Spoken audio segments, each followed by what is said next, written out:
Hey everybody, Brad Dasher here. Doing my end of the night video check-in. So, if you haven't subscribed, go ahead and hit the subscribe button. I'm not going to pretend that I'm above capitalism.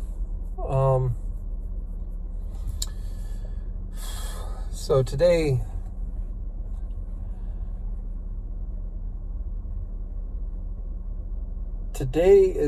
was a difficult one.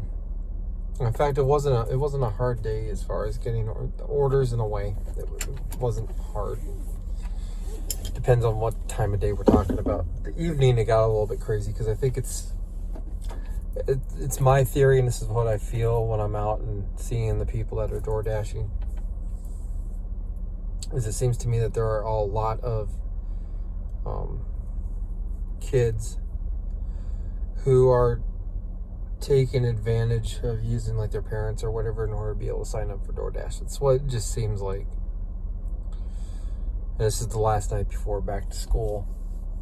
So I don't know. I think that the lunch today was the big part of the day, and dinner kind of like everyone wanted to go out for their celebratory things before going back to school and stuff.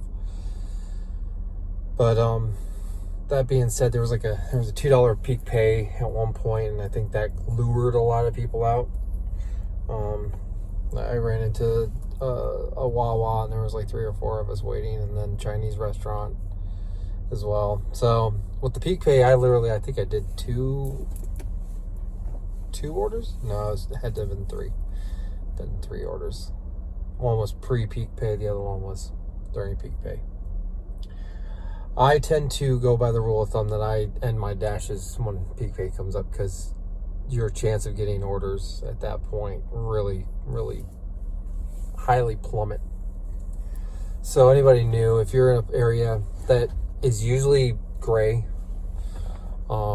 which is where I live, it's primarily gray all the time unless you schedule it yourself, which means that it's oversaturated. There's so many people to fill the slots that DoorDash doesn't need the amount of dashers that they have. Because the other thing too is that when the dash now thing pops up, it's gone like that. So trying to extend dashes and stuff is almost impossible in this area. So that's just the way my market is. It's a highly residential area where I live, and then you have 2 towns that have basically all your wants, your Chili's, your Chick-fil-A's, and all that stuff, the things that work with DoorDash. So there's 2 towns, and there are so many people that live here, and probably with the COVID-19 pandemic needed extra money, they got onto DoorDash and blah, blah, blah. And I think that there are some instances where parents are using themselves to let kids log on so they can go make some money too.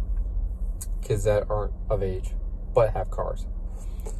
It's just a thought I've had, but, which, whatever, can't control that. We're independent contractors. So today there was a survey that I saw that Pedro did, asking if we are independent contractors or employees, and my opinion and my response was we are independent contractors who wish that we were employees. What I mean by that is a lot of people are out there saying that they're employees because of what we're getting paid now. Yeah, but employees have a set schedule by a manager. You're doing your own thing. We're independent contractors. We work when we want to. Don't pay taxes on what we're making until the end of the year. We're 1099. We're independent contractors. So the argument is really, I don't know. It's irrelevant, to me. If we want to have more of a voice, then yeah, we become employees, and guess what? There's a standard that is then set. So we gotta be very careful about that. But back to the dashing side of everything.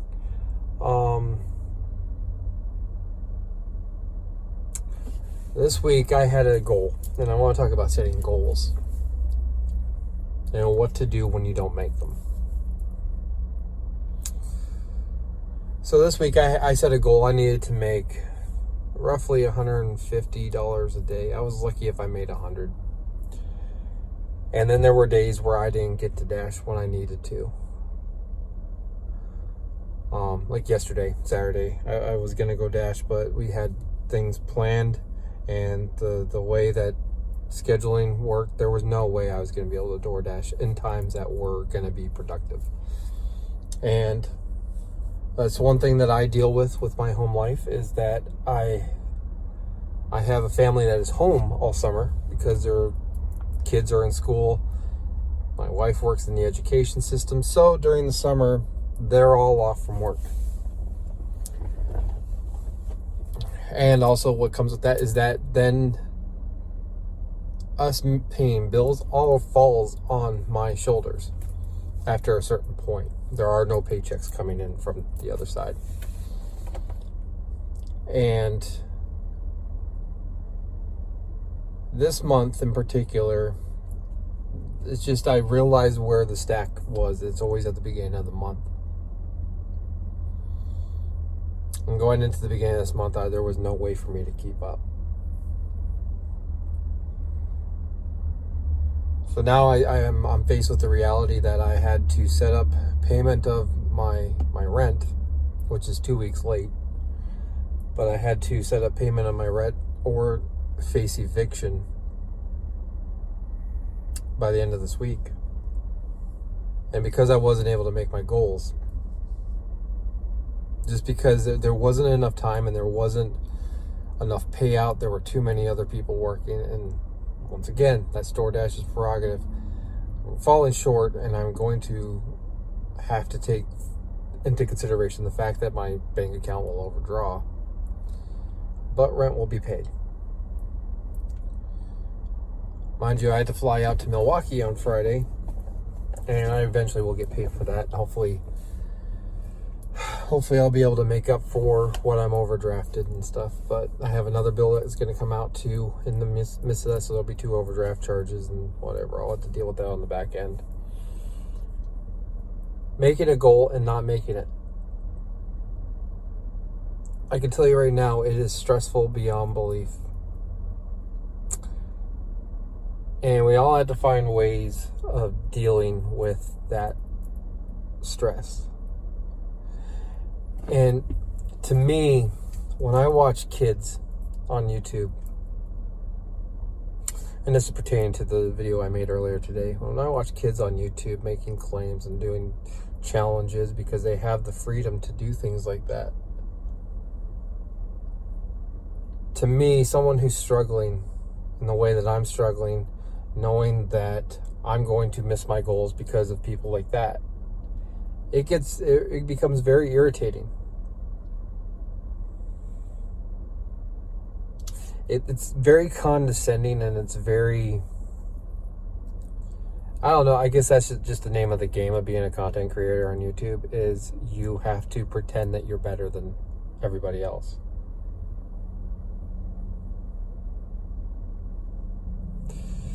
Especially for young guys when they don't have a whole lot of responsibilities. The idea is that you have to have this machismo attitude, that you are better than everybody else out here, and that your message is more important than everyone else's.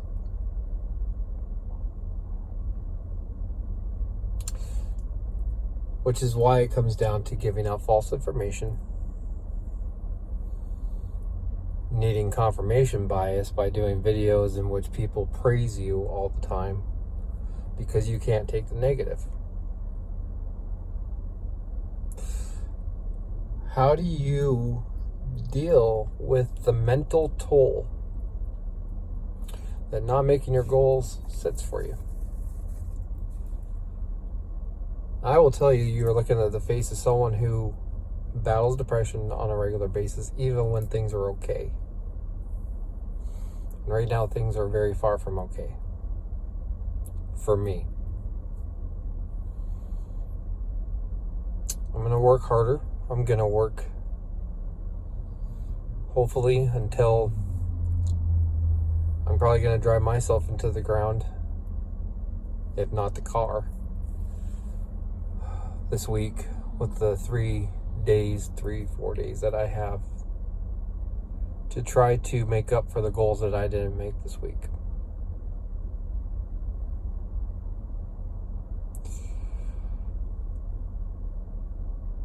I have technically 3 jobs. I have this DoorDashing.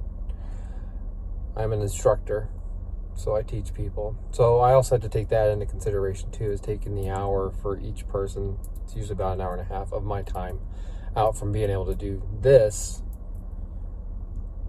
And then I am a touring musician as well, who is now back out touring, mostly flying wherever I got a tour. And that takes me out of the game for 3 or 4 days at a time.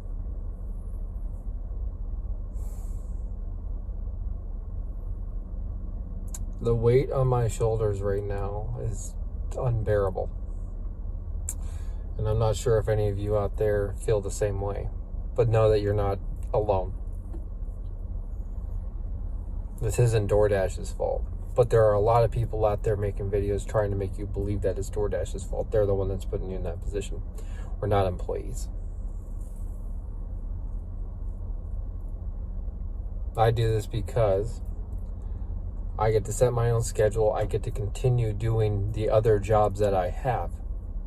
If I were to go and get a regular job that paid me a secured amount every single week, per hour, salaried, whatever, I would have to give up at least 2 of my jobs, if not all 3.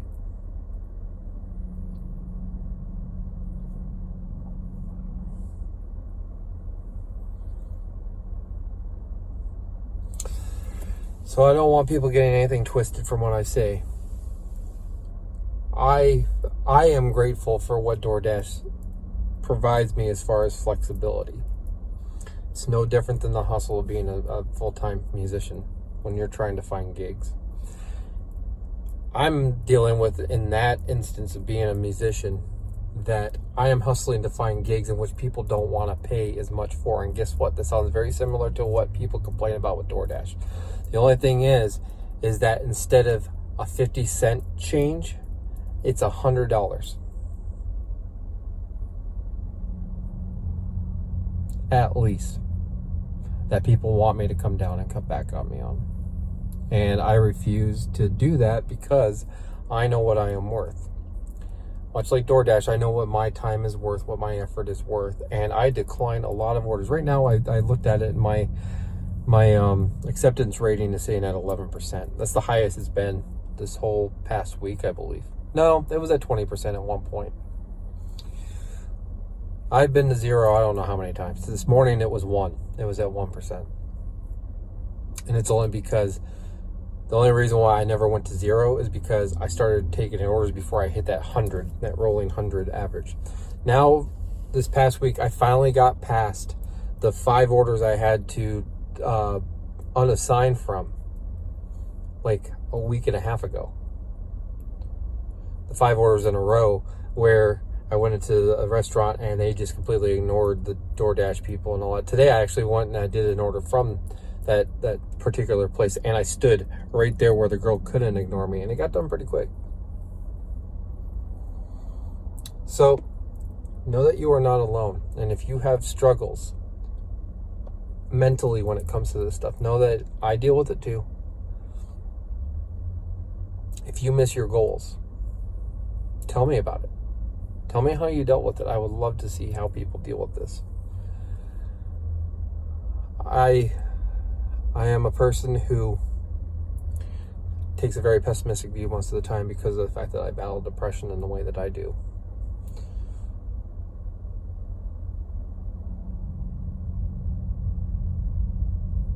It's not DoorDash's fault that I'm driving myself to the brink of a collapse or a mental breakdown.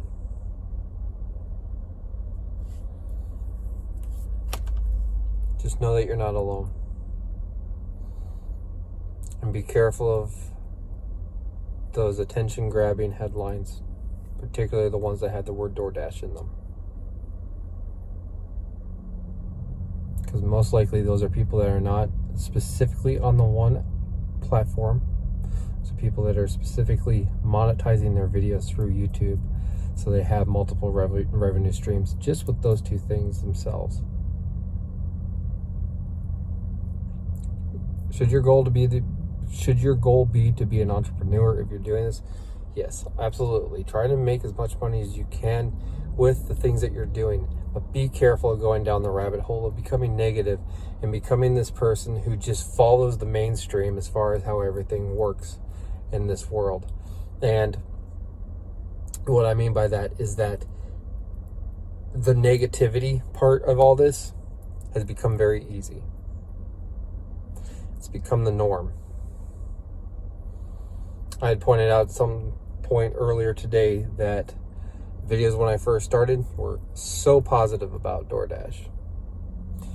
And ever since they went public, it took about a month for the catch up, for changes to start trickling down. They went public, all of a sudden the tone completely changed.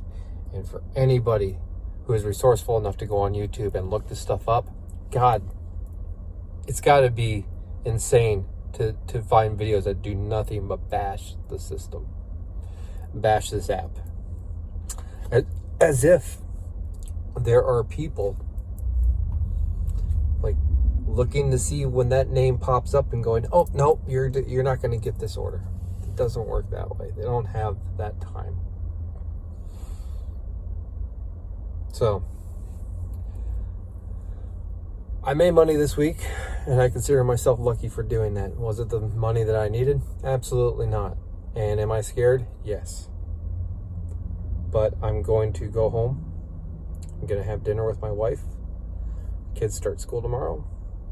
I'm going to get up. I'm going to drive them to school. It's our tradition the first day of school that we drive them to school, and then they can start taking the bus from there. I take them to school. I'm going to come home. I'm going to spend a couple hours with my wife because she doesn't work tomorrow. And it's our first time having a day with no kids, technically, since the beginning of summer. Spend some time with her, and then I'm going to get to work. And I'm going to work harder than I ever have because I have to. I don't have a choice. I don't care how tired I am. I made a post on Facebook from my personal page saying how hard it's felt.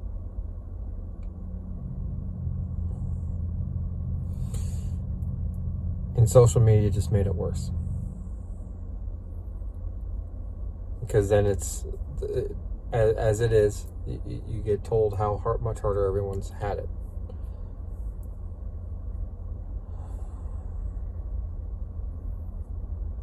And I get it, people have had it harder.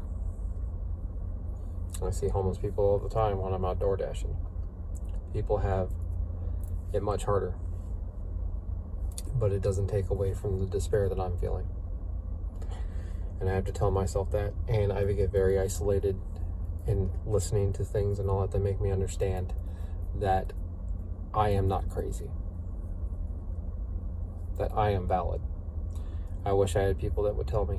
My wife does. That's about it. So, hope everyone had a good Sunday. For here where I'm at, it's the last Sunday before school starts up. Hopefully that means that we're out of this slow season. Things pick up. Hopefully, parents getting tired coming home and have the kids tired and no one wants to go out and do anything means DoorDash starts picking up.